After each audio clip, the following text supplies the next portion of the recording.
सरिता की शादी एक अच्छे परिवार में हुई है। उसका पति रोहन उसे बहुत प्यार करता है। घर में उसकी सास शांति और ननद मीनाक्षी भी है, जो सरिता के किसी काम में दखल अंदाजी नहीं करती।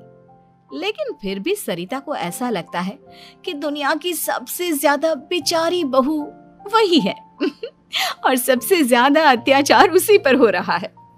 माँ जी, ये लीजिए आपकी चाय। अरे बहू, तूने इतनी ज्यादा चीनी क्यों डाल दी चाय में? हाय हाय माँ जी, मैंने तो उतनी ही मीठी बनाई है जितनी मीठी आपको पसंद है। माँ जी, आपको तो मेरे हाथ की चाय अच्छी ही नहीं लगती। जब देखो कुछ न कुछ कमी निकाल ही देती हो। अरे बहू, तू एक बात के पीछे ही पड़ जाती है। मैंने ऐसा कब कहा कि तू रोज चाय खराब बनाती है? सरिता अपने कमरे में चली जाती है और फोन उठाकर अपनी माँ से बात करती है। हेलो माँ, कैसी हो आप? क्या कर रही हो? मैं तो ठीक हूँ, पर तू बता, तेरा मूड कैसा है? तेरी आवाज़ से लग रहा है कि कुछ तो हुआ है तेरे ससुराल में।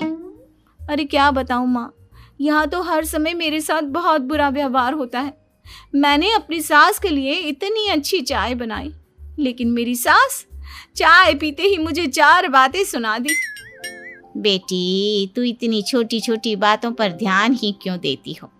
तुम्हारी सास ने कुछ बोल भी दिया तो क्या हो गया, वो बड़ी है ना तुझसे।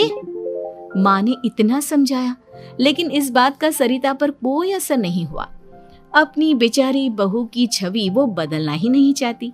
अगली सुबह सब नाश्ते की टेबल पर बैठकर नाश्ता कर रहे थे, तभी सरिता ने अपने पति से कहा, सुनिए जी, मुझे ना आज बाजार से कुछ सामान लेकर आना है।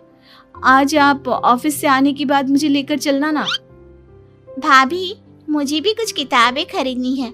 आप दोनों जा ही रहे हो तो मेरी किताबें भी ले आना। लो, अभी तो बात ही की है बाजार जाने की, तो एक फरमाइश आ गई। माँ जी, आप भी बता दो कुछ, और हाँ, मोहल्ले वालों से भी बोल दो अगर वो कुछ मंगवाना चाहते हो तो। बेचारी मीनाक्षी अपना सा मुंह लेकर रह गई। ये सब देखकर रोहन से चुप नहीं रह गया और वो गुस्से में बोला, सरिता, क्या हो गया है तुम्हें? मीनाक्षी ने तो सिर्फ किताबों के लिए बोला है। तुम्हें मीनाक्षी से इस तरह से बात नहीं करनी चाहिए। माफी मांगो उससे अभी। क्या? मैं माफी मांगू? दिन भर आपके घर के काम करूं मैं, आपकी और आपके घर वालों की बातें सुनूं मैं, और अब माफी भी मैं मांगू? ऐसा कभी नहीं हो सकता।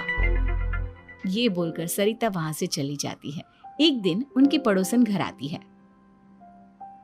अरे सरिता, क्या कर रही है? और क्या करूंगी भाभी जी, बस घर का काम ही कर रही हूँ। आप बताओ कैसे आना हुआ? अरे मैं तो तुम्हारा हालचाल पूछने आई थी, लेकिन तुम तो बिजी लग रही हो। कोई बात नहीं, मैं बाद में आ जाऊंगी। और क्या करूं भाभी जी, जब से शादी होकर आई हूँ ना, बस काम ही कर रही हूँ। और इस घर में ना कोई मेरी कदर नहीं करता।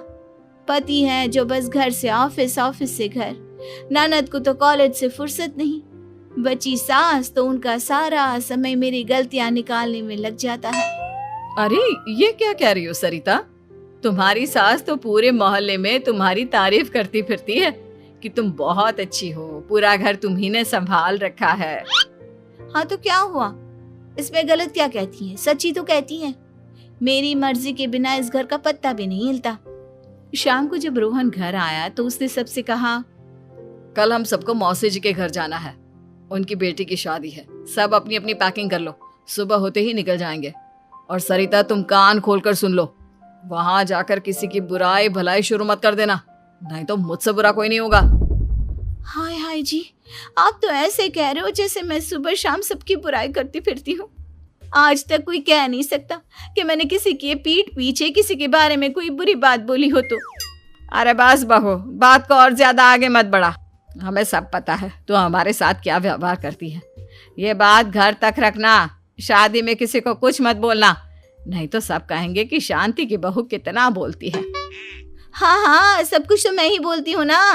आप लोग तो हर समय फूलों की बारिश करते रहते हो मेरे ऊपर। सारी गलती मेरी है जो मैं इस घर में आई। सबका कितना ध्यान रखती हूँ, लेकिन फिर भी मेरी तो आप लोगों की नजर में कोई कदर ही नहीं है। अगली सुबह सब लोग मौसी जी के घर पर चले जाते हैं। वहां पर शादी का माहौल होता है। सब जगह चहल पहल होती है, बहुत सारे मेहमान आए हैं। सरिता को वहां बहुत अच्छा लग रहा है। वो अपने मन में सोचती है, यहाँ कितना अच्छा लग रहा है, कितनी रौनक है। मैं यहाँ किसी से ज्यादा बात नहीं करूंगी। अगर मेरे मुंह से कुछ ऐसा वैसा निकल गया तो रोहन जी तो मुझसे गुस्सा हो जाएंगी। सरिता ये सब सोच ही रही थी कि वहां रोहन की कजिन साक्षी आ गई और सरिता से बोली, आप सरिता भाभी हो ना? जितना आपके बारे में सुना था, आप तो उससे भी ज्यादा सुंदर हो। हाँ वो तो है, मेरी सुंदरता की तारीफ सब करते हैं।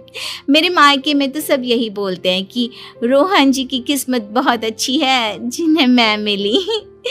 लेकिन आप कौन है? मैंने आपको पहचाना नहीं। मैं रोहन भैया की कजिन हूँ। आपकी शादी पर नहीं आ पाई थी ना, इसलिए आप मुझसे मिली नहीं कभी। शांति मौसी और मीनाक्षी आपकी बहुत तारीफ करते हैं। क्या कहा तुमने? मेरी तारीफ? कभी नहीं। मेरे ससुराल वाले कभी मेरी तारीफ कर ही नहीं सकते।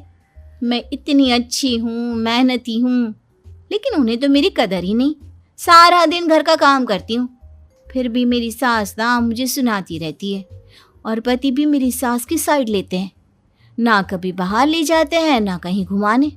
अगर घुमाने के लिए कभी बोल भी देना तो उनकी बहन बीच में आ जाती है। मैं कैसे रह रही हूँ उस घर में, ये मैं ही जानती हूँ। सरिता की ये बातें सुनकर साक्षी को बड़ी हैरानी हुई।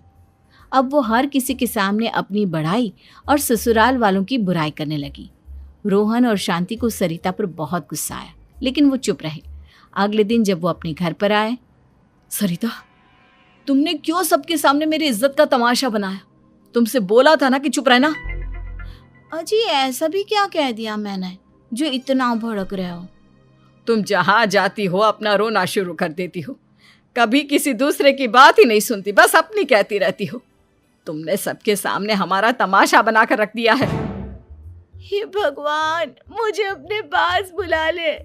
जिस घर में मेरी कदर ही नहीं, उस घर में मेरा क्या काम? अरे क्या करूंगी मैं यहाँ रहकर? जो भी आता है मुझे सुनाकर चला जाता है। मैं तो किसी से कुछ नहीं कहती। सीधी सादी बहू मिल गई है ना सबको, तो जो जी में आए वो करो। सरिता ने अपने आगे किसी को कुछ बोलने ही नहीं दिया, और उस दिन भी उसने सबके सामने खुद को बेचारी बना ही दिया। अगले दिन मीनाक्षी कॉलेज के लिए लेट हो रही थी, इसलिए वो हर काम जल्दी जल्दी कर रही थी। अपना नाश्ता लेने किचन में गई और पतीले में रखे गरम दूध को गिलास में डालने लगी। दूध का पतीला उसके हाथ से छूट गया और गरम गरम दूध उसके हाथ पर गिर गया।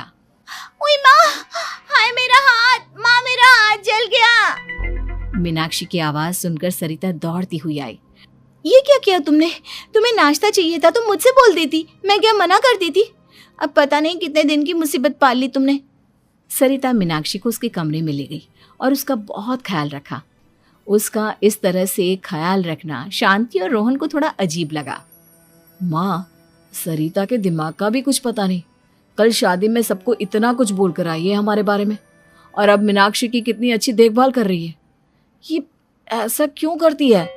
बेटा, तेरी बीवी की ना आदत हो गई है सबके सामने खुद को बेचारी दिखाने की, और आदत इतनी जल्दी नहीं बदलती। जब ये बोलना शुरू करती है तो रुकने का नाम ही नहीं लेती, इसलिए इसे पता ही नहीं चलता कि ये किसके सामने क्या बोली जा रही है। लेकिन दिल की बहुत अच्छी है। हमें भी अपना दिल बड़ा करके ये जैसी है इसे स्वीकार करना चाहिए।